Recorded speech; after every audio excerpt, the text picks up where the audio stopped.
Good evening. I'll call the March 22nd meeting of the Pembroke School Committee to order at 7:05. We have one adjustment to the agenda. We are not going to have an executive session to review and release minutes, unfortunately, because we are missing David Boyle this evening, and we need him in order to approve them because some of them are dated. Just so people are aware, these are executive session minutes related to contract negotiations and several other issues over the past several years that have been resolved recently so that we can release the minutes. Unfortunately, we have to do it in executive session than in public session. So we'll be doing that next time. We don't have any visitors and no other adjustments to the agenda, no communications. Just under communications quickly, I did submit those budget requests to Senator Moran that we had talked about. I haven't received a response, but did submit the 4 different items under that Google form that we talked about. Fantastically. Bill schedules are circulating and will get approved. So we have pretty much a single agenda item. Woohoo! Jess, you are up. All right. Hello, everybody. Tonight I'm going to be presenting overall on student services. Under student services department, special education is quite a large piece of that, and section 504 accommodation plans I will speak about. Secondly, social, emotional, and behavioral supports currently in place, and then obviously requests, as well as some updates about social, emotional supports and learning this year, and then English language education. So my favorite slide of the year, I always get to ask for, let's see, 8.5, Bailey? So this is looking at kind of the trend upward from FY13 through the end of the year of FY21. Obviously this year, FY22 is still fluid. We have certainly some moving parts as we go through bills, tuitions, student placeholders, obviously with circuit breaker, but we are looking at about 8.5 million projected to close out, give or take. So as you can see, obviously some of the larger increases every year as we look at salaries, tuitions, and I know that is one of the things on the docket to talk to obviously representatives about freezing that kind of tuition increases, as well as transportation.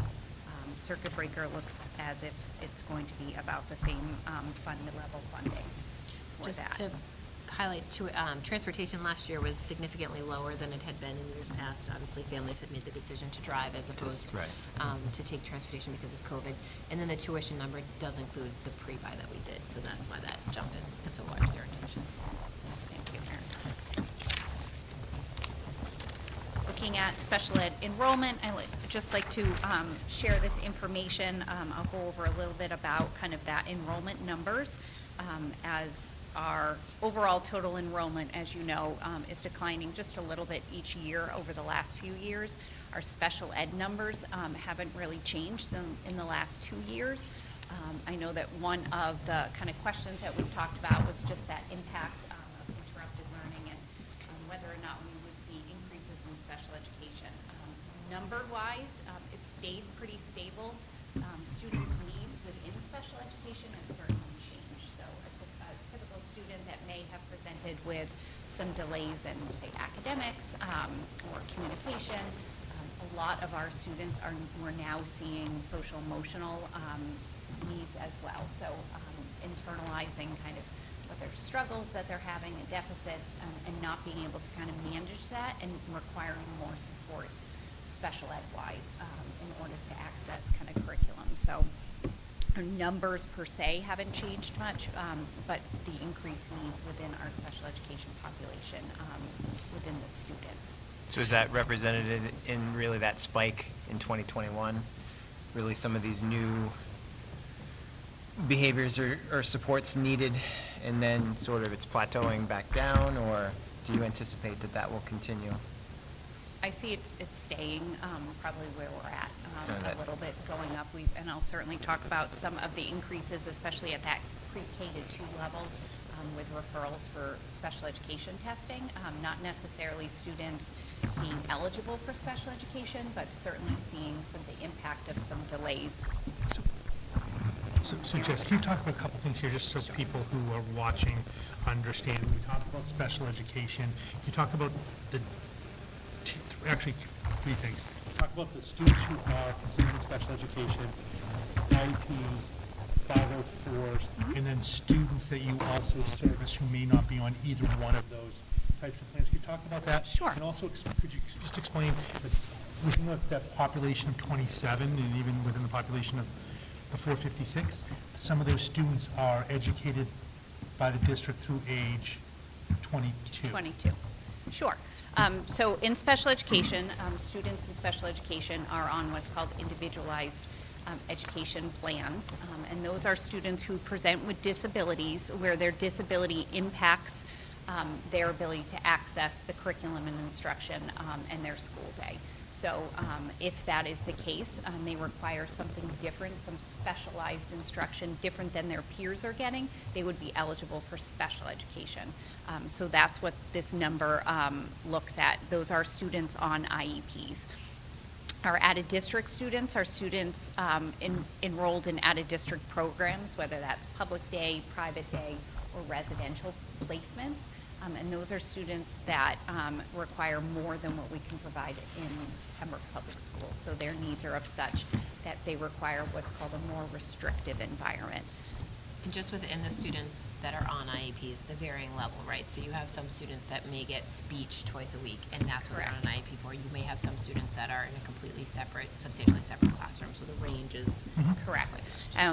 In our district, we service kids pre-K to 22 within district. So we are required through 22. If a student still requires specialized instruction, is unable to, say, earn a diploma, or requires transitional services post-18. But in our district, we do have an 18 to 22 transition program as well. Thank you.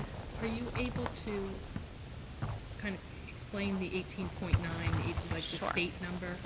Yep, so as you can see, the state increased in 2021 as well as we did, although, so it was kind of that we were in line with the state increases. As Mike had mentioned, just that kind of spike in numbers in special education, that was across due to impact of pandemic, I think, originally, and students struggling. So we have maintained about 17% of our students are in special education. And how do we compare percentage-wise with students on these types of, in special education compared to, I forget the term you use, Erin, of schools that are. DART schools? Thank you. I would have to get back to you on that. Okay, I just wondered. Yep.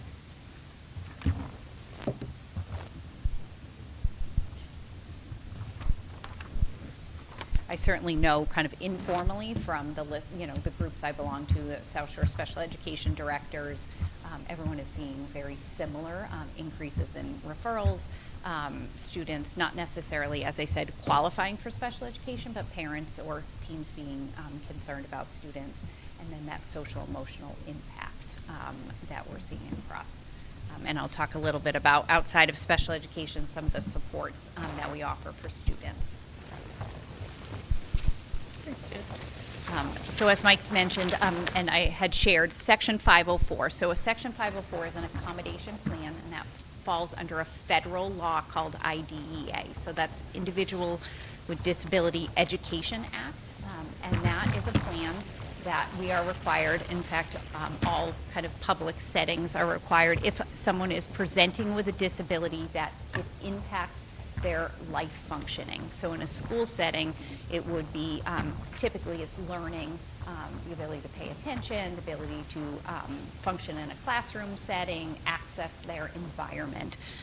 And so students on Section 504 plans do have disabilities, but they don't necessarily need specialized instruction. So their instruction will remain the same, say in a general education classroom, but they require what's called accommodations. So we're not changing the instruction, but we're supporting their access through accommodations. So things that could be such as simple as providing a student a set of notes, giving them motor breaks at the upper grades, thinking about access sometimes to a counselor, but again, not direct instruction, but supporting them with accommodations. So we're not changing their instruction or the curriculum they're receiving in the classroom.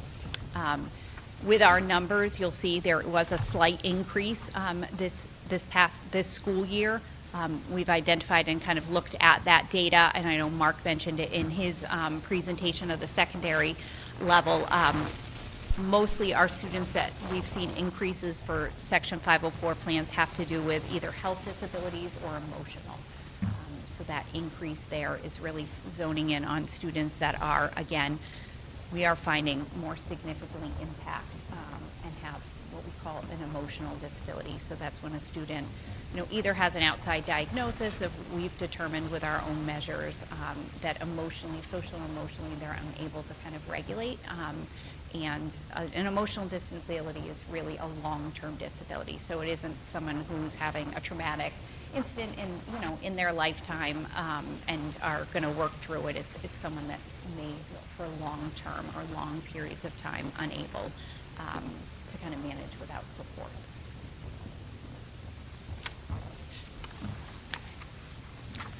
I just wanted to talk a little bit about our current special ed staffing.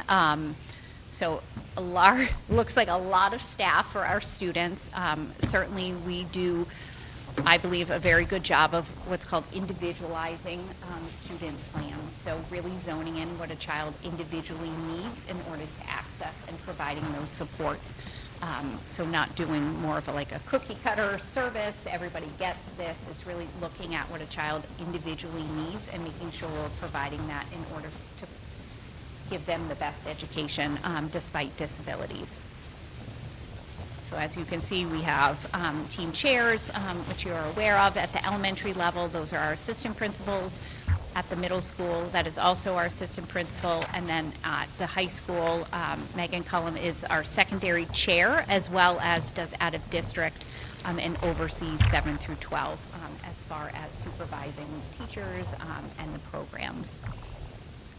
As I mentioned, we have a transition coordinator, so we do have a program 18 to 22. We have a job coach within that program.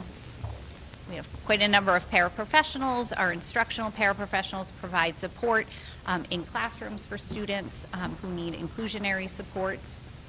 We have 4 school psychologists, 5 speech and language, occupational therapists, physical therapists, and then we do contract for several different services. So we do not have the need to have even a part-time teacher of the visually impaired, so a TVI, orientation and mobility specialist, teacher of the deaf, educational audiologist, and then BCBA. So those are all specialty services and specialists that we don't need full-time, but some students do require those services. We have separate contracts with agencies and schools to provide those services. Just two questions on this. The number of referrals, which we would expect to be up, how much pressure is that putting on the team chairs because they also have other duties? At least 4 of them do as assistant principals. Are we putting additional pressures on them, and is there a need to either change the model or do something different for the next year, expecting referrals to be up another year? I think they are doing a good job of managing time. I don't see the need to increase. Certainly, as all of the impact, everyone has more things on their plate, but I think they are managing it's mostly meetings, so it's strategically working on calendars and being able to kind of shuffle and organize. Because some of them are also responsible on the social and emotional side too, right? They oversee, so as an assistant principal in, say, even K-8, they're, supporting the department of mental health, but I would say that falls more on the principal as well. One other question, of the 45 special ed paras, how many of those are required by the IEP? All of them. We don't have the I extras. know. There was So- a time we used to. I know. Yeah, we are at a point where we're even, some of our other support staff that are paraprofessionals are providing special ed support. So you heard the elementary principals talk about kindergarten paras that were traditionally just support in the kindergarten classroom for students for readiness are providing special ed support, so. I asked that question because somebody's going to look at this and say, wow, there's 45 people as paraprofessionals, but they're mandated. Rightly so, because that student needs a paraprofessional either to assist during the school day, Correct. And those paraprofessionals are working across, servicing multiple students in an inclusion setting as well.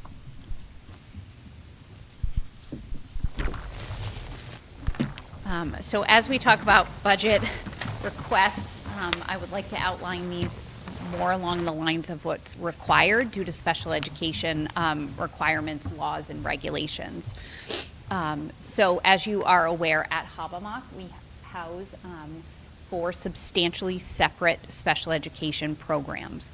Those are for students that require instruction at least part of their day outside of the classroom. Those are students who present with more moderate to severe disabilities. They may go to inclusion for some opportunities, especially for specialists, lunch and recess. Some do access things like science and social studies with heavy support and modifications to the curriculum, but most of their day is spent in a substantially separate small setting with teachers and paraprofessionals. Due to the requirements and regulations, there are regs around the number of students that can be in a substantially separate room, and then the staffing within that, as well as age span. So there's a 48-month span between students. So I cannot have a program that is K-6, because that would span outside of the 48-month, as well as staffing requirements. So in a substantially separate program, we can have up to 12 students with 1 teacher and 1 paraprofessional. Typically, students in those type of programs that profile of student would be more than 1 paraprofessional, especially if we have multiple grades, so that they have the opportunities to go into inclusion, whether that's for snack, lunch and recess, specialist. So going into next year, or projected, due to the number of students coming out of preschool as well as age spans, that we are going to require another program. So we have 2 levels of substantially separate programs at Habermas. One is a transitional track. So those are students that our hopes is that they will transition into more moderate. They have more inclusionary opportunities. Their skill level and deficits are of such that our goal is to get them to transition. So we have a younger group of pre-K to 2, and we've successfully had students start in that program and then be able to transition back into moderate. So they may go back to their neighborhood school. Same with grades 3 to 6. Those students may or may not end up back into the moderate track, but we certainly offer them more opportunities based on their disabilities and ability to access inclusionary opportunities. The PACE program, so that's practical academic curricular experiences, is more of a life skills program. So those students are working on very modified curriculum and what we consider life skills. So the word ADLs are up there, and I just wanted to kind of define that. So those are students that may come to us that are not able to independently do what we consider a life skill. So whether that's self-care, dressing themselves, toileting, being able to, zipper, button pants. Think about as an aged child, a 5-year-old being able to open snack, independently get their things out of their backpack, communicate their wants and needs. Some of these students have communication devices, so they require, whether that's an iPad or a very specific ACC device that would assist them in if they are nonverbal. So those are some of the skills in those programs. Those students don't have as many inclusionary times just due to disabilities and ability to kind of access even a modified curriculum.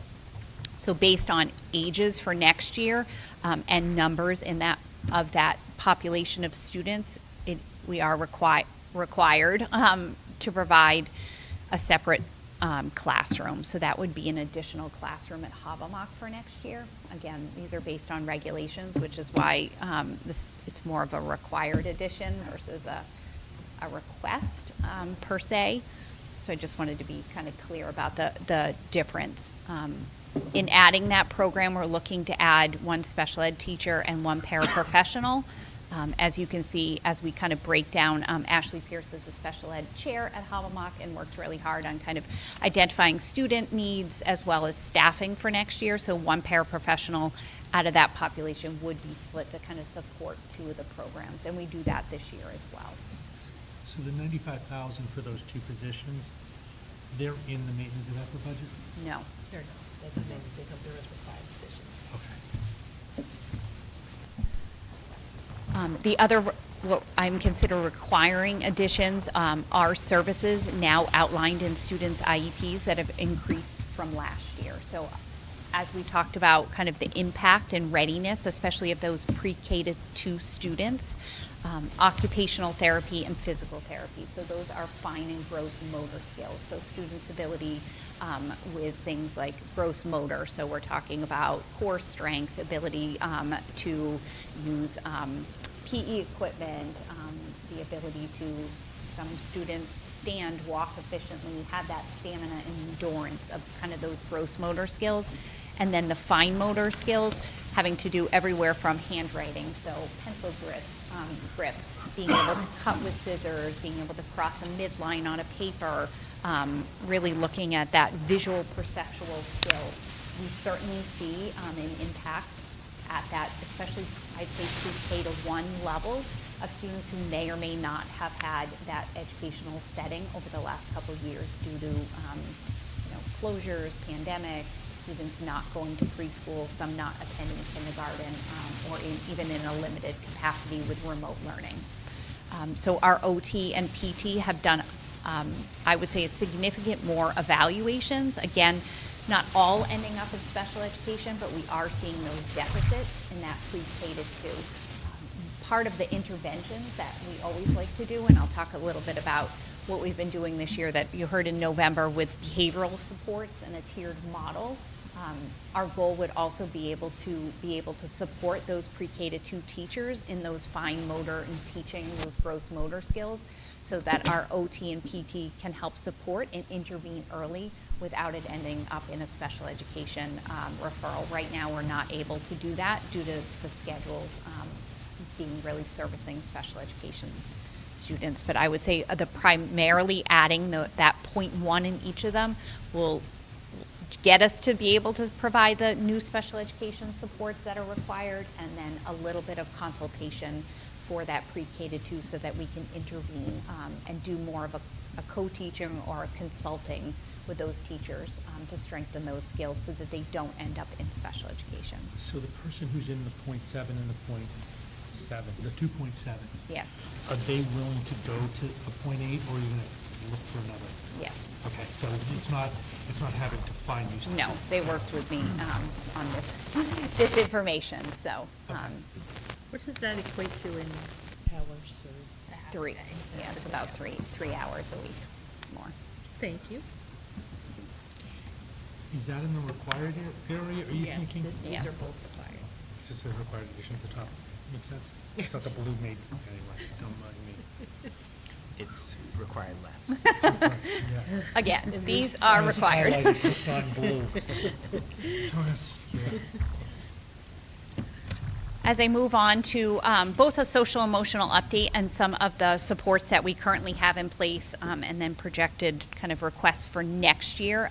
When we met in November, each of the principals, and then I provided kind of an overview of some of the social emotional impact that we're seeing, as well as the supports that we have this year, in addition to support students.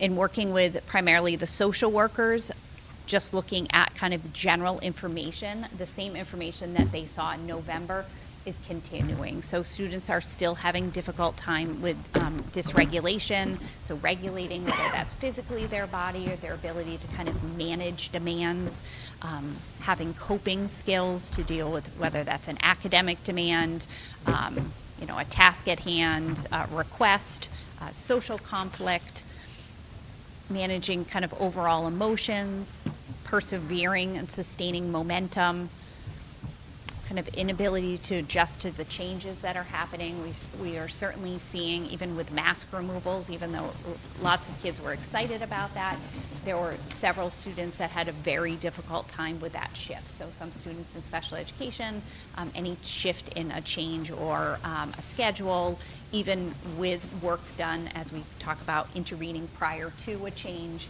was really difficult. So we certainly see kids having a hard time adjusting to that change. Overall anxiety across the board, I think that's kind of known, but through not just our students, but our staff as well. Just overall, that full school day has been quite an adjustment this year. We are certainly finding difficulty with students, again, in that pre-K to 2 level, being able to manage social conflicts.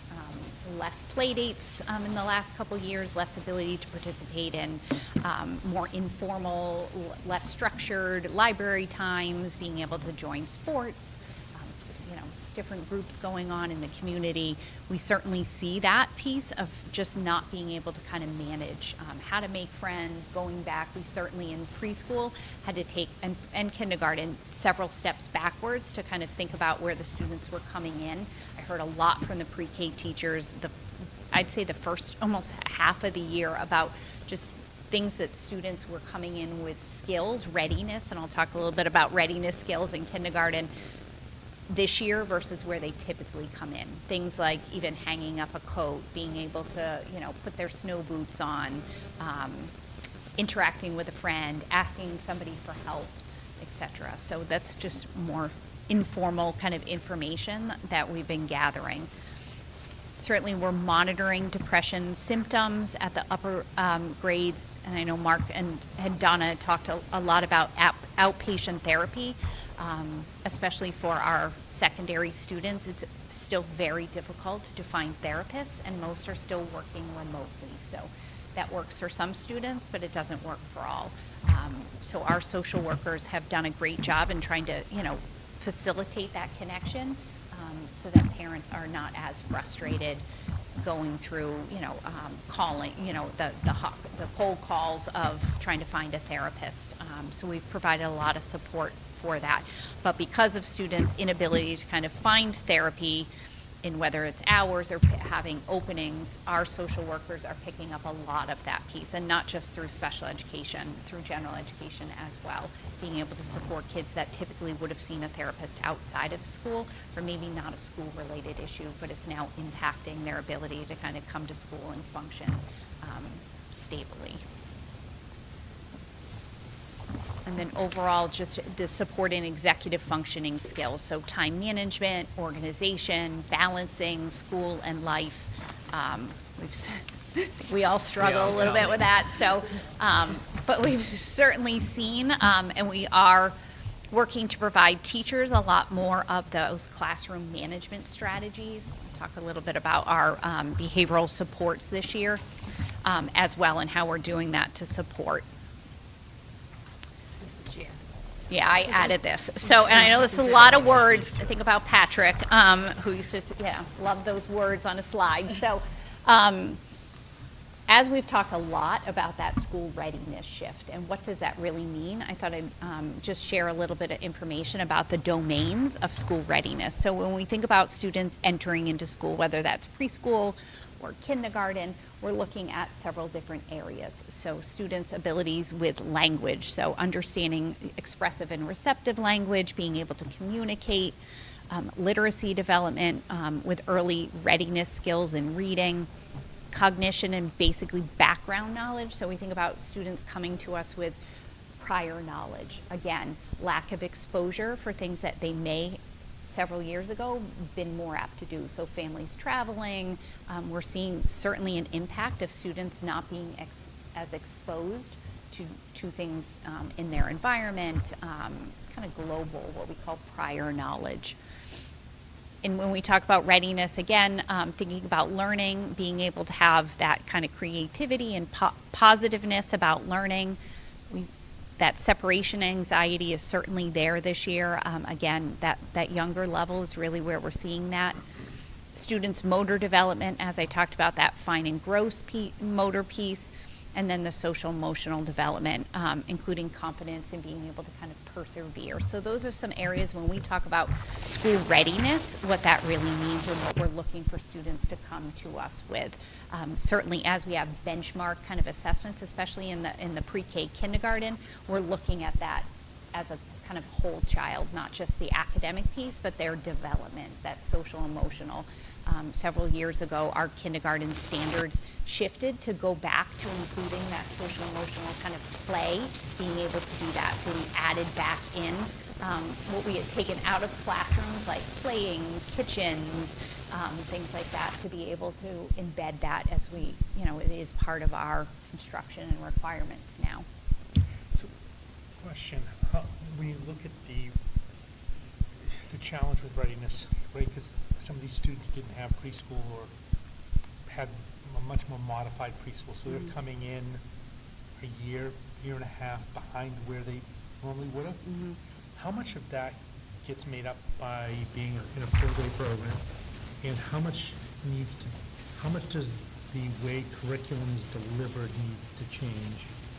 So I think even at our younger grades, we have worked with teachers on that accelerated kind of learning so that we are filling in kind of gaps as we move along. But especially our pre-K and kindergarten certainly had to reassess, especially that month of September, October, to kind of take a step back to work on foundational skills that students may, we typically have them come out of preschool with. And then your second part was? Well, my second part might change. So Just repeat it for me. Because you kind of hit on the delivery of the curriculum having to change, but now kind of on a different. The full day piece. The full day piece, Yeah. yeah. Because I also question, or it's causing me to question, do we need to even change or add staffing or some type of support at this level on literacy? Because you can't put, you can't say, oh, we're going to have a summer academy for kindergarten like you're doing with, right? Well, so we do an early literacy summer program, and we are doing that again this year. So those are kids in kindergarten through 2 and working on early literacy. In the I'm thinking about on the way in. The Oh. elementary principals did ask Yeah. for 1.5 more reading specialists to focus on early literacy, right? So instead of having a half-time in every building, having a full-time in every building. That was part of their request. Got it, okay. And you'll see that in Mary Beth's. Yep.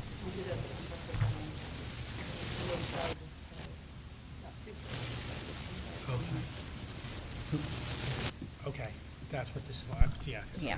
And then just school readiness, just looking at kind of exiting kindergarten expectation. This is nothing impactive pandemic-wise, but certainly over the last, originally I started looking at 10 years and talking to the kindergarten teachers about, what was expected 10 years ago exiting kindergarten versus now. And then Erin and I were talking more of like even over the last 20 plus Look at the years. difference in what The kids were difference is expected what to the do. expectations and our benchmarks for, both formalized progress reports, report cards, and then just overall in the standards that have shifted with the Department of Education.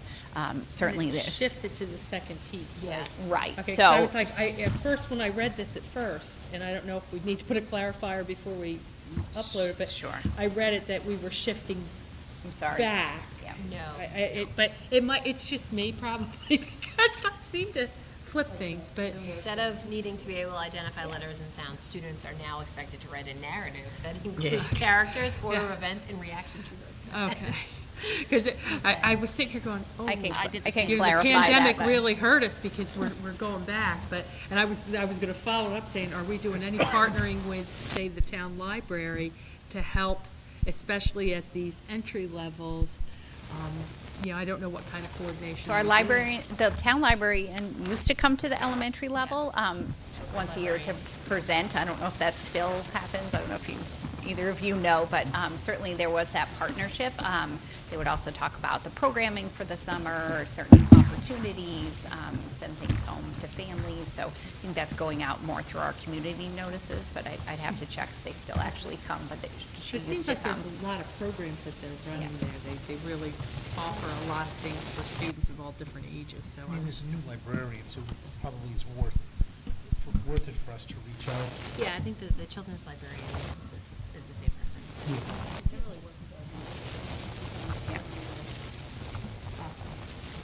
Coming on there, some sea spot running bluebirds and redbirds and. Yeah. And what are they, SRA cards we were talking Oh, about? my Remember those? We were just talking about I that. think the whole domain thing is interesting.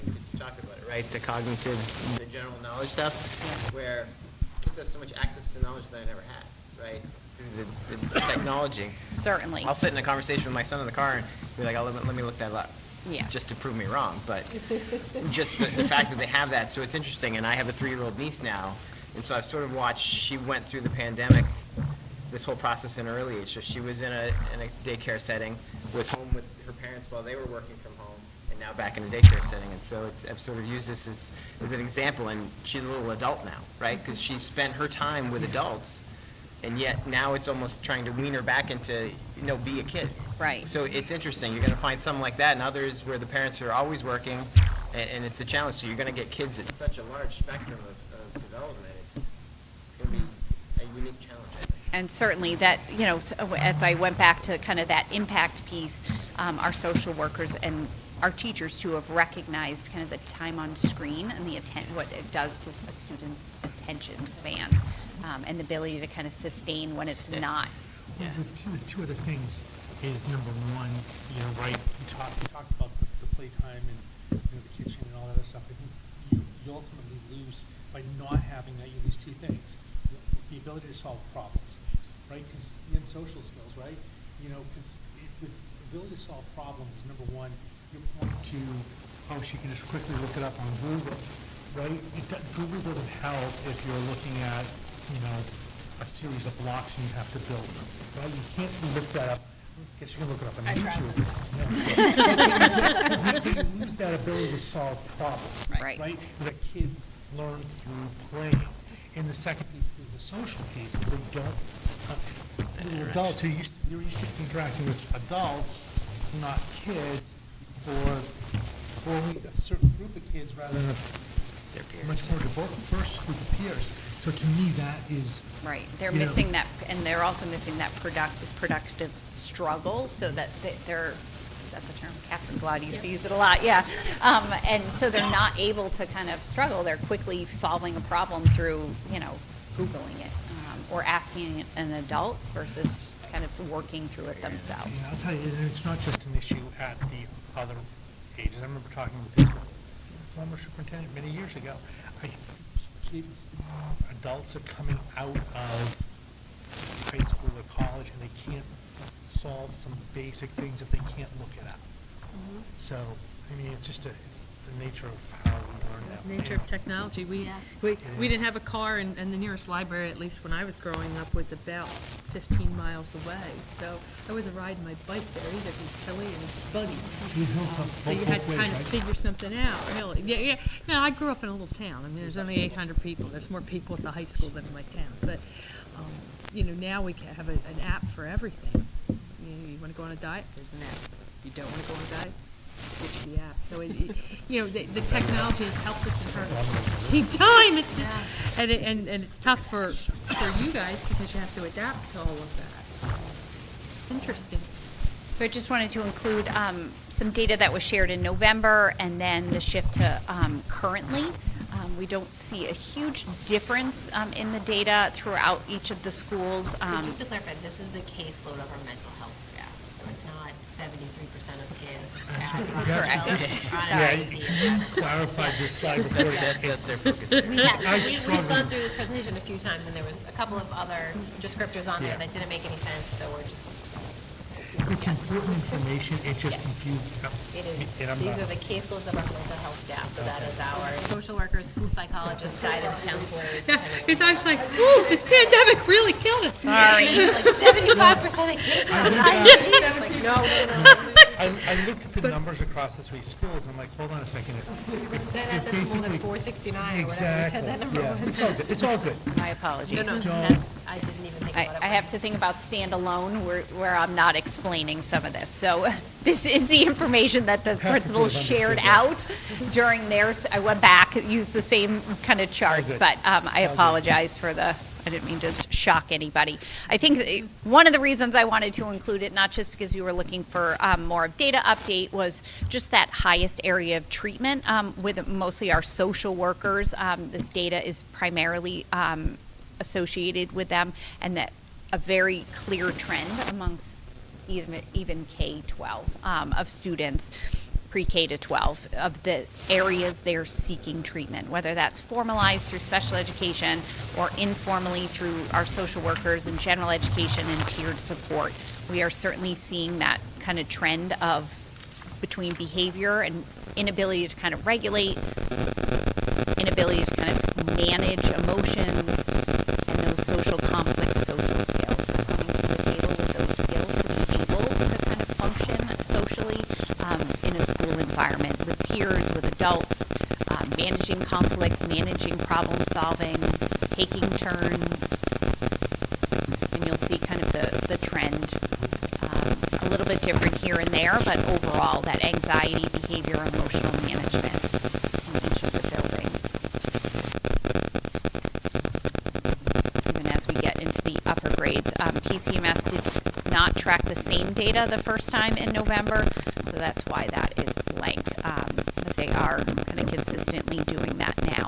And again, same kind of trends. These are the highest areas as they graphed and shared out all of their information.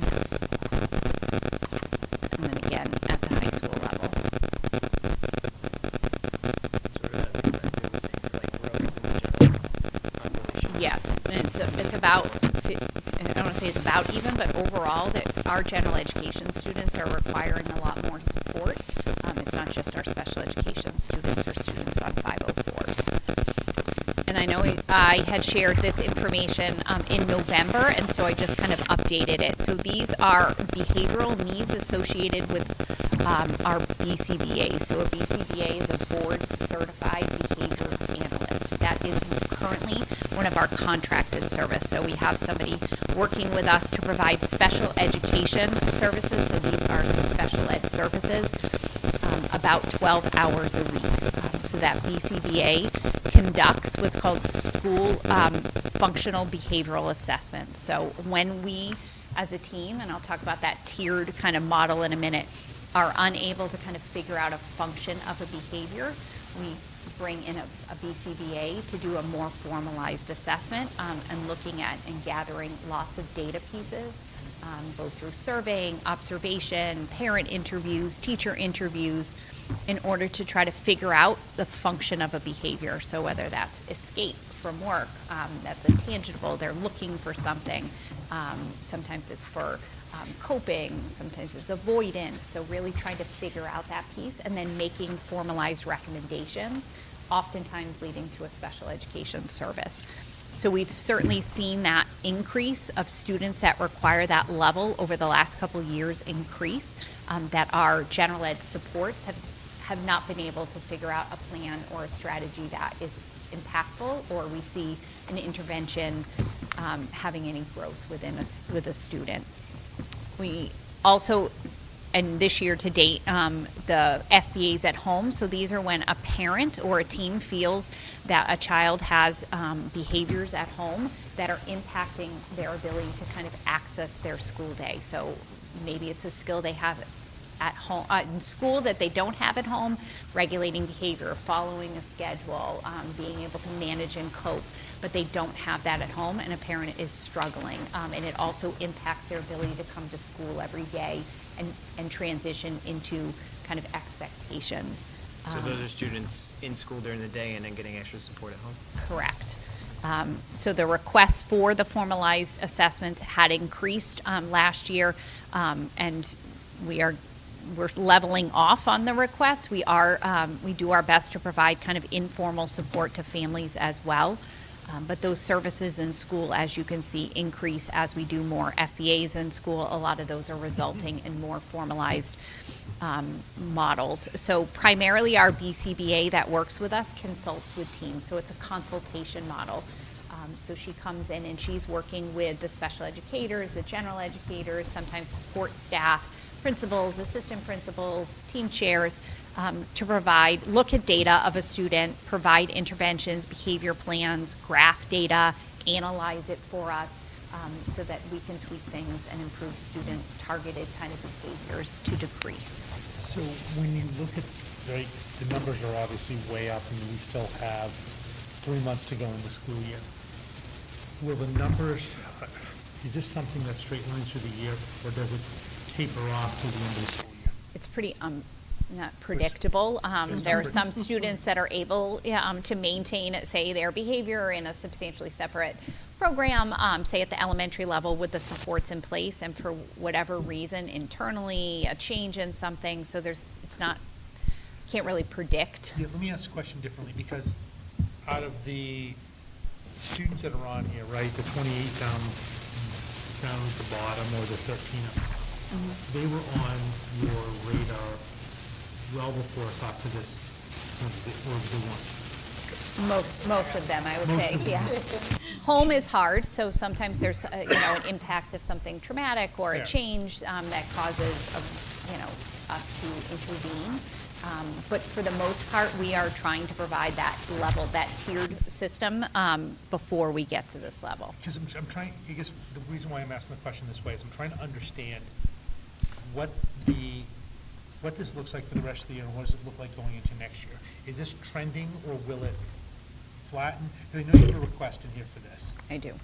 so, You jumped ahead. yeah, well, sorry. I'm just trying to understand it, because it's easier to understand all of this kind of the same thing.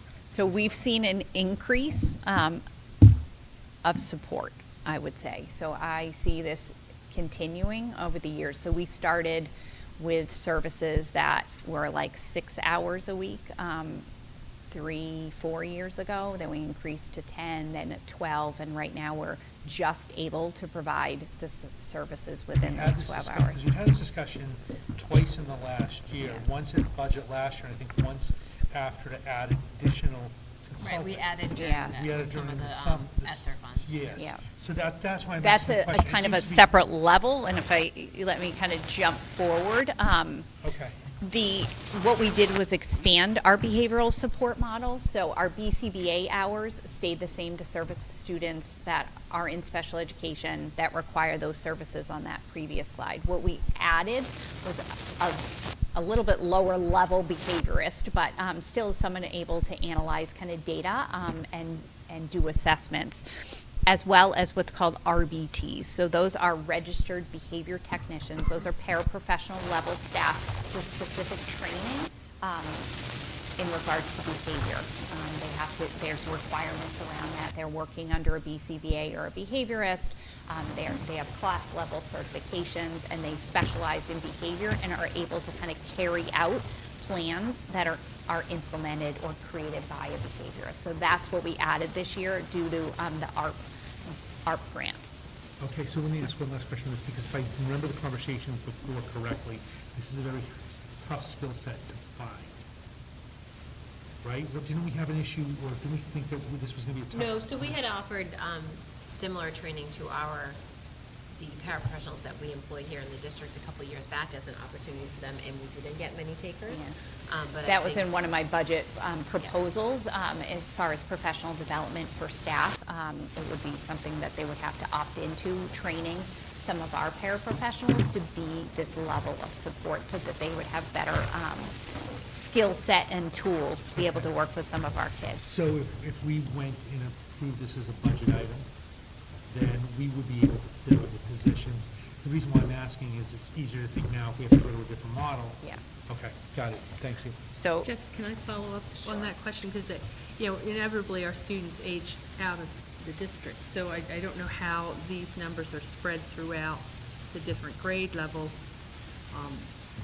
But that's getting factored in as we're considering, Correct. because we're considering, putting a staffing in, but, if 10 of the 12 are going to leave, I don't know Yeah, how it's you're more of looking an at elementary trends. intervention. There's not a lot of students that are getting an FBA or BCBA consults At in a higher 11th level. grade. Okay. Yeah, there are. Sorry, much I guess that's smaller my percentage. my Our youth goal on the is that board this is showing. service is there so that we can work with a student in order to teach them the skills to be able to generalize, cope, manage.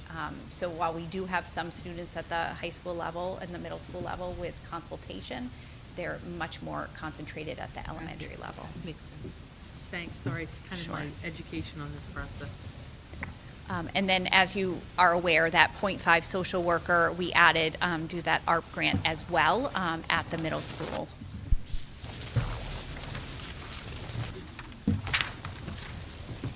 thinking about professional development focus this year, along the same line of that behaviorist BCBA consultation, we've used that model as well to consult and provide support to teams. So thinking about our instructional support teams, our IST, AST at the high school level, bringing in those people to offer consultation and strategies so that our staff become more empowered and educated and be able to kind of service students without going to more of a intervention tier 3 model. I'm working with our CPAC finally, that's been pretty consistent now that we have one, on providing parent PD. So again, another one-time grant money. I put money aside for our CPAC to be able to fund workshops of their choice based on kind of their information they're gathering from parents about areas. So that money is aside for them. Most recently, Tracy Marino, the president, had asked about funding, and we're in the process of a workshop called Play Therapy, Challenging Behaviors. They did also request our staff provide some support to parents on anxiety and stress, so we did that 2 weeks ago. Cheryl Larson presented. I heard it was extremely well. I was. Yeah, she's so I couldn't- phenomenal, I heard it was- but it was, Yeah. yeah, and we had, for us, a good turnout. Yeah. There was a little less than 15 people, which is Which is, It's a good number. considering we didn't have a special education parent advisory council for Correct. how many years? And I provided this level of kind of PD through our own staffing and sometimes contracting out, and we would get like 1 to 2 people. So I applaud Tracy in her efforts and really providing. They are working to provide, now they're shifting to kind of an every other month parent support group on top of just kind of a formalized meeting to be able to provide families kind of an outlet to work with each other and collaborate and have a resource. So. And then, as I mentioned, that classroom management strategies, being able to kind of manage all the different demands and the struggles students are having. So we're working certainly with general ed staff, and then always want to help support that self-care with staff as well. So as we look at budget requests for social emotional, I know this is a lot of numbers. I did the best I could for trying to wean out. Looking at if we continued with our current level of support at the middle school, that would be adding through the budget. Again, this would be above and beyond maintenance of effort because this is grant funded. The 0.5 social worker at the middle school. If we look at, in my opinion, the best way to service our students right now, I would be looking to hire our own BCBAs. So like I said, we contract right now for 12 hours a week. That really is just zoned in on students' special education services.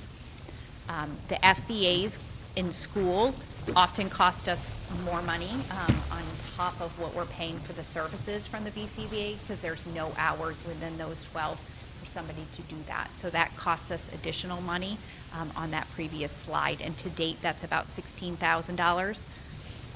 The 1-year grant-funded behaviorist and RBTs, that intervention model right now, we're looking by the end of the year at about $100,000. That gives us about 24 hours a week for our behaviorist and about 42 between the 2 RBTs. Obviously, with a request of 1.5 BCBAs, we will not be able to do all of those supports, but it will allow us the ability to expand what we're doing without those grants. So currently that grant piece is covering a lot of that, and I know that's one-time kind of money, but to be able to support both the special education needs and allow for some supports of that tiered model that we know has been successful, I would be looking to hire our own BCBAs for next year. So of the 127,600 between the 16, the 8, and the 103, how much of that would go away if you spent the 105? None of it? The 16. The 16? The 37, Right, he's talking about just about the FBA, so the 16,000 in-school FBA, the home FBAs and the home services, that piece is still. Correct. So to maintain what we currently have covered under the grant. that would be more than that. Right, it's a shift in the model, and we had a pretty lengthy conversation about this at our administrative team meeting, because what we're requesting here is less than maintenance of effort or level service from what we're providing this year. Because the RBTs and behaviorists are a lower cost, for lack of a better Yep. word, it sounds so cold when you talk about people, type position as opposed to a skilled BCBA, you get less FTEs of the BCBA than you do. Yeah, that part is clear. I'm just trying to figure out. What goes away, You have- so. Well, you have 105. Yeah. Right? Your request is 105, but the net is, So what's gonna go away is 53,000, the Okay. 37 and the 60, that we use for contracted services now. okay, That's all that goes away. Okay, it's just the two. which is okay, so. The so grant-funded piece would be embedded partly through that staffing. So And it's then a- the home services and FBAs would not, so that would be outside of, obviously, a contractual day of our employees. So you're asking for a net 48,000? So it's a net one, Yes, yes. So Okay. it's 105 minus the Yeah. 53,000. The stuff at the bottom, the home FBAs and the home services are already in their maintenance of effort budget under Yeah. contracted services. What the piece to really, that we'll have to really drill down on if this comes back to you as a priority one is, what's the difference in the service that you provide with a 1.5 BCBA versus what we have now? So the 1.5 BCBA is more of the consultation, the working with teachers that Jess explained, whereas the behaviorists and the RBT are in the classroom with the student sitting beside them during the day. So the model will shift a little bit, but as we bring this back to you through the priorities, we'll talk about what the expectation families can have, what expectation staff can have if the model shifts. The plus benefits is there mostly as a reminder for myself, to remind you all that whenever we're adding positions in there, so going from a 0.5 social worker to a 1.0 social worker, there's no benefit kick for that because the person was already benefit eligible. When we're talking about adding entirely new positions, even though we don't budget for the benefits on our side, we do need to make sure that we're cognizant of what that looks like on the town side. There have been a few years, namely the year following the override, when we added back a bunch of positions that then, there was an implication on the health insurance number on the town Yep. side. So we Yeah. just want to be cognizant of that piece. We do not budget for benefits for staff within our operating We don't budget, but we have to be aware. I get that piece. Nope. And then I also included the recommendations, as I do support those, both at the high school with the Compass teacher, and then the 3 paraprofessionals at the elementary level for that therapeutic intervention rooms, as I do feel those models would support our students in that tiered model intervention that we are partially doing this year, but we would be able to increase that. Jeff, do you think by putting those in, that would take down the percentages of some of the caseloads? And then, So the proposal by both at the high school and the elementary level would be our current mental health staff supporting those programs. So it wouldn't take down, but it would alleviate some of the one-to-one support that maybe a student would be requiring of a social worker. So a social worker may be able to push into those rooms to be able to support a larger amount of kids at the same time, to provide strategies, therapy, work with, say, the paraprofessional or that teacher to provide those things so that students can then transition back versus one student is taking up 4 hours of the social worker's time in her office, per se. thank you. And then the other kind of part of my department that's usually less talked about is our English language learners. So providing English language education to our students. Our numbers in our district, as you guys know, have significantly increased. We are few up from 70, even since I made the slide over the last week, but we've relatively leveled off. What the difference we've seen, and I'll talk about it in a few minutes, are the levels of students that are moving into the district. They are considered newcomers, so they are students with primarily little to no English language. So they're coming in at what we call a level 1 English proficiency.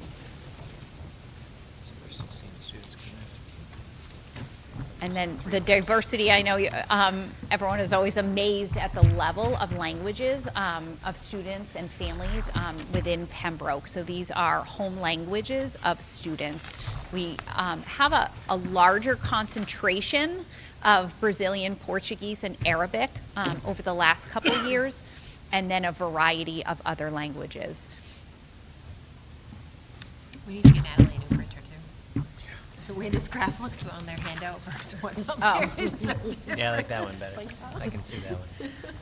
A lot of words on here. Another slide that worked really hard. So before Jess even starts the slide, I just want to remind you that this piece in its entirety falls under the conversation that we have pretty often about unfunded mandates. And so we do the best we can, but no additional dollars are given to us to meet this DESE recommended hours of instruction. Guidance. So I try to we do our underline best. I guidance. like that word recommended. We Right. know that word well. So, that, we've never talked about this one specifically, we've never asked. We have, it's in that, yeah, there's a, I think a 38-page document that I've shared with you guys a couple times. Just to tell you how much it would actually cost us to Yeah, do this bond. I know, I get that. I know you're No, to no. ask representatives. Yeah, because we've never brought this one up. I mean, some of those things in unfunded mandates, I would argue are the cost of delivering an education. Because anything, well, you could say anything above what they provide for Chapter 70 is unfunded by the Commonwealth, and you're putting on local funds. But regardless of that, this is something that's a little bit different, because depending upon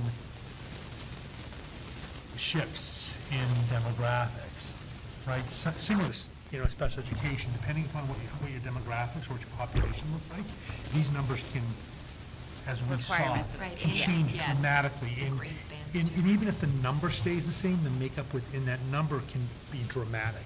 So this could be an area where, we ask the Commonwealth and make it, add it to the list, that they can reconsider what they could do or what else they can do, because we can't be the only suburban district struggling with this. In a city. We're definitely not. in So cities, as a right, low they- incidence district, that's mostly the South Shore. So our teachers are very close knit with other districts, and this is very similar.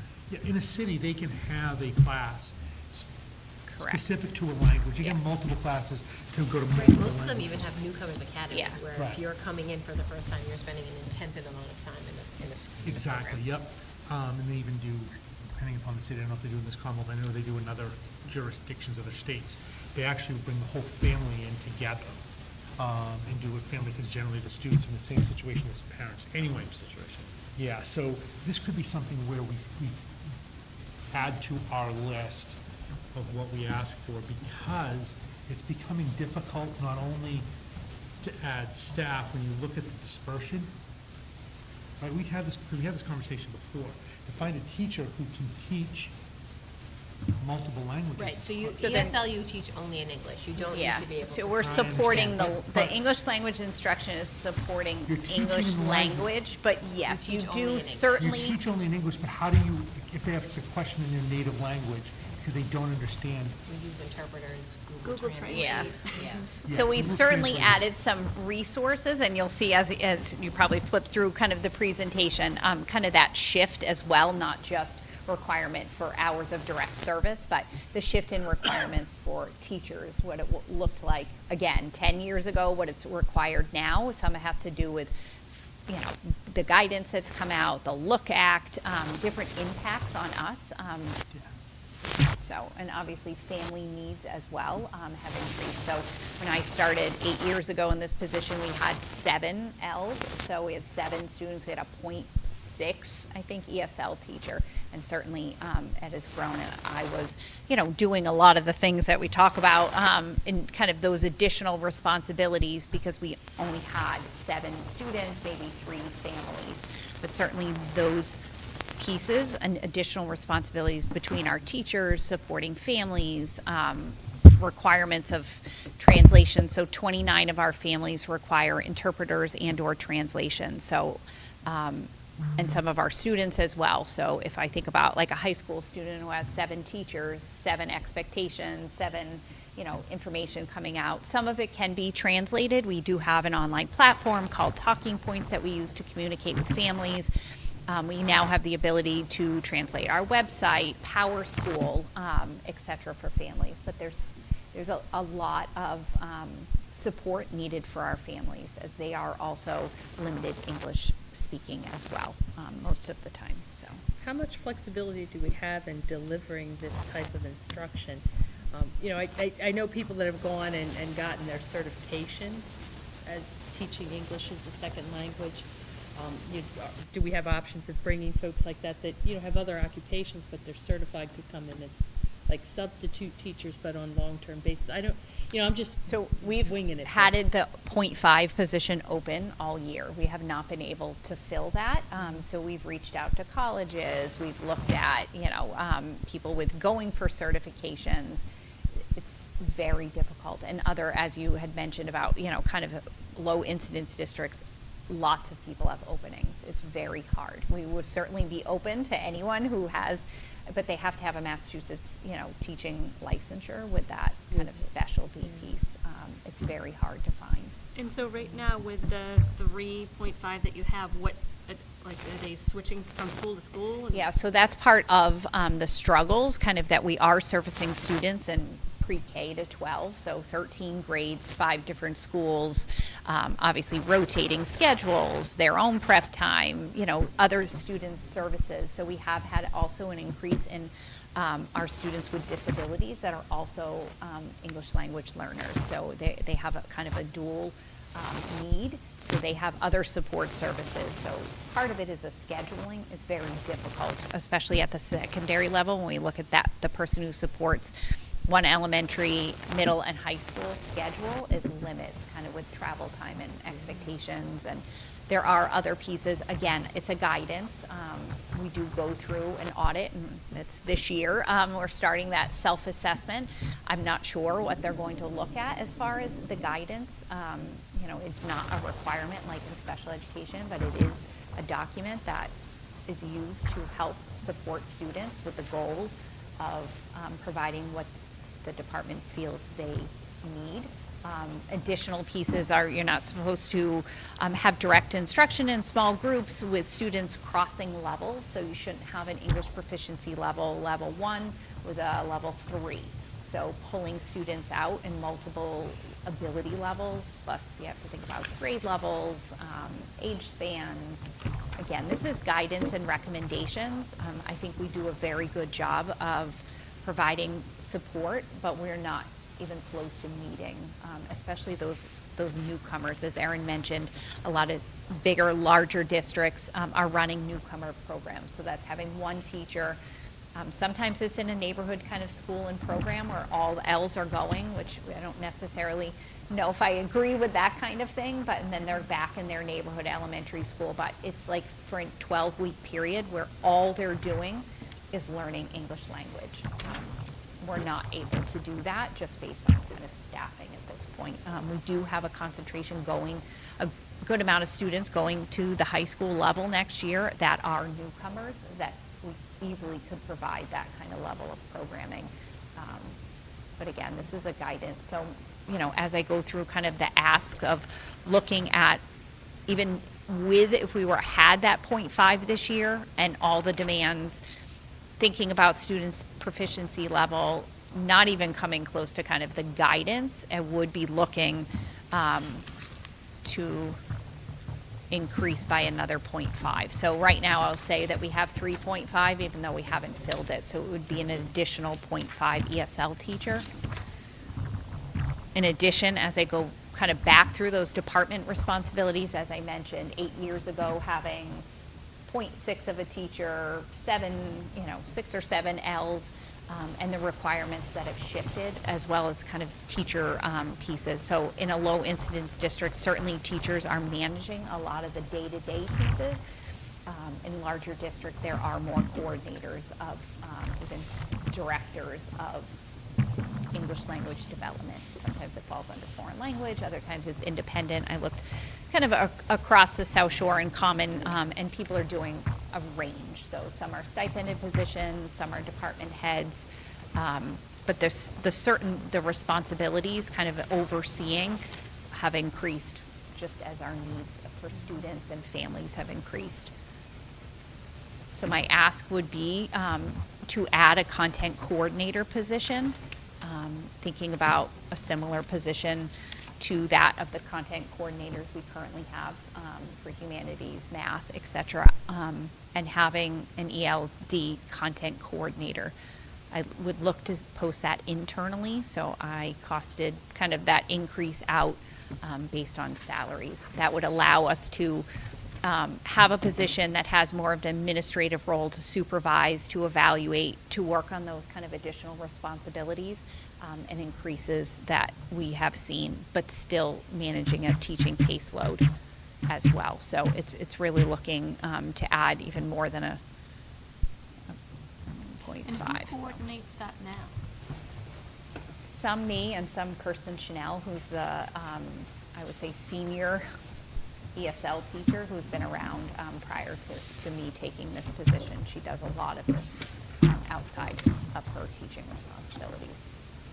She's really the expert in a lot of this, and certainly am a supervising guide and work on more of the formalities of kind of regulations, and but she does a lot of this supervisory pieces within her day already. So would you be looking to sort of add this position to someone who's already there? Yeah, so Is what that this correct? does, if you were to take a look at these, so right now we have 3.5 ESL teachers. 3.5 filled. What you have next year with this model is 3.75 ESL teacher, 0.25 coordinator. So you'd have 4 people total, but you'd be gaining only 0.25, which is what, a day and a half of ESL instructional units. Okay. And the ability, obviously, as an administrator, it's not Right, a the shift to contractual kind admin of work. is a 12, it takes we'll just use Kirsten, for example. If it were to be Kirsten, it takes her from a teacher position to a 12-month position. So it gives her more hours to spread some of that responsibility through, instead of just trying to work off of a teacher schedule and teacher contract. Okay, I see.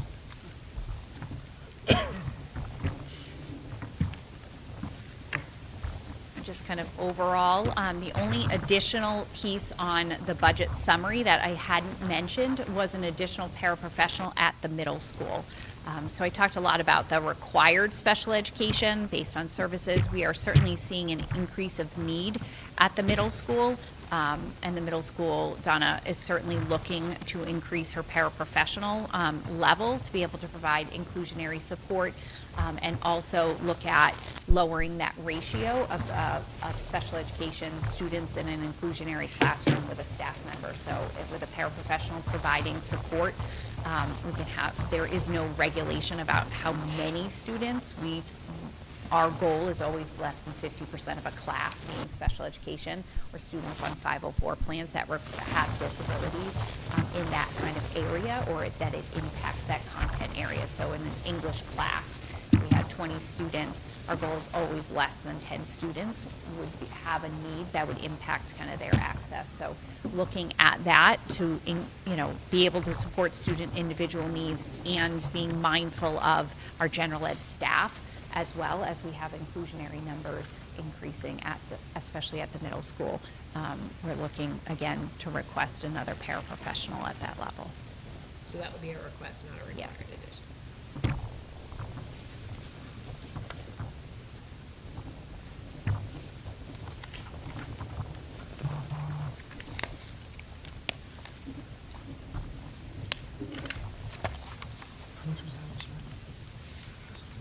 It's in there, it's 25,000. She can work together, but it won't come to you like. Oh, yeah, It sorry, won't- I it won't come to you like already that. had my notes. No, that's fine. It's very helpful, but a lot of information to absorb. I know, it's a lot. Year number It's a lot to coordinate. on this It's a lot, 0.5, really. we budgeted for this year, but we didn't fill it. Right, so what we're saying So are we is, so looking next at year for we a go out. 4.5? So next year we would go out and look for a 1.0 instead of the 0.5 that's Okay. in right now.